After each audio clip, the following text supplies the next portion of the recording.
일본의 무역 보복을 극복하는 데만 그치지 않고 일본 경제를 넘어설 더 큰 안목과 비상한 각오가 필요합니다. 이번 일을 겪으며 우리는 평화 경제의 절실함을 다시 한번 확인할 수 있었습니다. 일본 경제가 우리보다 우위에 있는 것은 경제 규모와 내수 시장입니다. 남북 간의 경제 협력으로 평화 경제가 실현된다면 우리는 단숨에 일본의 우위를 따라잡을 수 있습니다.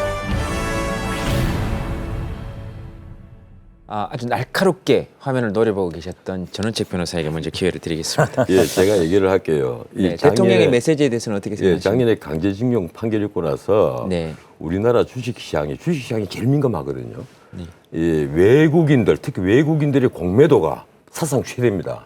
엄청나게 작년 한 10월경 11월, 12월, 올 1, 2, 3, 4 엄청나게 공매도가 부어졌어요. 그리고 나서 우리 지수가 이렇게 빠졌는데 걔들이 더 민감하단 말이에요. 그런데 지금 우리 문재인 대통령은 모르겠습니다. 북한이 자유민주주의 체제로 오고 그리고 시장 자유를 받아들이면 모르겠어요. 그러면 인구가 통일이 되면 뭐 통일이 되든 안 되든 이게 남북 경제가 통일이 된다면 그것만으로도 7,500만으로도 내수만으로도 우리가 성장할 수 있다. 이 중소기업이 중견기업으로 클 수도 있다. 이렇게 기대할 수 있겠죠. 일본은 인구가 좀 줄어서 1억 2,500이잖아요. 일본은 내수만으로도 대기업이 탄생을 하는 나라입니다. 근데 우리는 그렇지 않거든요. 그런데 우리 문 대통령이 네. 갑자기 느닷없이 오늘 남북 경제가 평화 경제를 하면 이게 우리 경제가 일본을 이길 수 있다. 나 이게 무슨 말인지 도저히 이해가 안 돼요. 예. 기승전 남북 평화, 기승전 남북 대화. 그렇게 보고 이게 있다. 오히려 김정은이 오판을 부릅니다. 나는 우리 정부에 있어서 이런 대통령의 그 독주에 있어서나 참모들의 영향이 크다고 봐요. 알겠습니다. 문재인 대통령께서 평화 경제를 주창한 것은 우리가 앞으로 지향해야 할 점입니다. 만약 남북 간의 교류 협력을 통해서 평화가 지켜진다고 하면은 모든 우리나라의 문제점이 해결되는 거예요. 인구 문제도, 또 노동시장도, 그리고 특히 이 북한의 광물질을 이용한 우리의 경제도 항만철도 등 SOC 이런 것을 해결할 수 있기 때문에 물론 일본의 위기를 대처하는 것도 중요하지만은 우리는 미래지향적으로 평화경제 체제로 준비하자. 이런 좋은 말씀이라고 저는 생각합니다. 미래지향적으로 준비해야 된다. 그 세부적인 요소들도 지금 나왔죠. 세부적인 지금 당장 할 수 있는 그러니까 산업 전반에 관한 대책들. 지금 현재 1조 플러스 알파를 가지고 부품 소재 산업을 진흥시켜야 된다.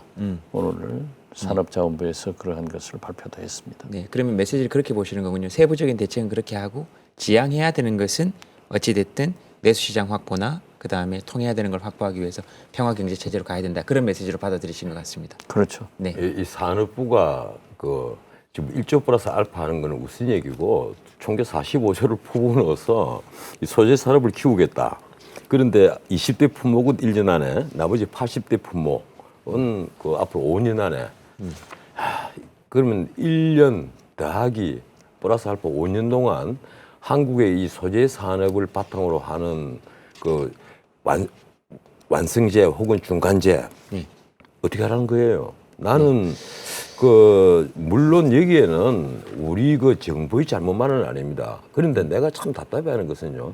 강제징용 판결이 그 대법원 판결이 예상 다 되고 있었거든요. 그래서 박근혜 정부 때는 이 판결을 미뤄서까지 하면서 어떤 한일 문제에 좀 해결을 한번 해보겠다. 외교적으로 이 갈등을 풀어보겠다.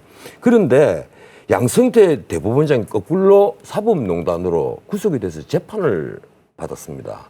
문제는 우리 정부도 다 알고 있었단 말이에요. 이 강제징용 판결이 있으면 일본하고 한국 사이에 어떤 문제가 벌어질 것이라는 거 알고 있으면서 우리 외교부는 이 4강 외교는 고사고 한일 외교도 완전히 놀고 있었어요. 네. 그래서 내가 외교부 장관이 책임져야 된다고 하는 거예요. 재판은 저도 청와대 비서실장을 했습니다만은 김기춘 비서실장이 대법관들을 비서실장 공관으로 불러가지고 구체적으로 개입을 하고 지시한 것이 잘못이에요.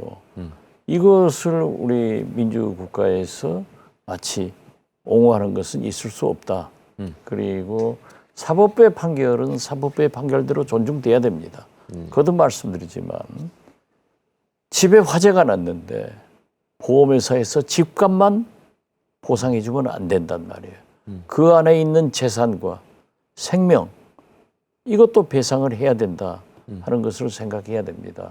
그래서 저는 거듭 말씀드리지만 평화 경제가 되면은 일본이 지금 불화수소 등 이러한 반도체 주요한 부품을 가지고 경제 보복을 하고 있지 않습니까? 우리도 히토류 같은 것으로 얼마든지 무기로 사용할 수 있다. 그런 것을 얘기하면서 저는 정부에서 부품 소재 산업에 대한 본격적인 개발을 하는 계기가 돼야 되고 또 평화 경제도 준비를 해야 된다. 또 우리 기업들도 오늘 이재용 삼성 부회장이 뭐라고 했냐면은 긴장은 하되 두려워하지 말자. 이건 우리 각오가 서가는 거예요. 네. 물론 우리 경제가 당장의 코스피 지수가 물론 니케이 지수보다도 더 떨어지고 환율이 올라가고 하는 그러한 것은 이미 예상했기 때문에 우리는 준비하면서 나가자. 이것이 바로 우리가 할 일이다. 지금 지소미아를 폐기하자. 미국에서 못하게 한다. 그럼 미국이 우리 경제 보복도 못하게 했어야 된다 이거예요. 네, 이러한 것도 우리가 잘 대비를 해야지 무조건 위기를 조장해가지고 국민들에게 불안을 주면은 경제는 심리입니다. 네. 나쁘다 하면 더 나빠지는 거예요. 있나? 학벌, 그다음 지식, 그것도 문제가 되네. 얼굴, 다음 그만두겠습니다. 앵커 그만하겠습니다.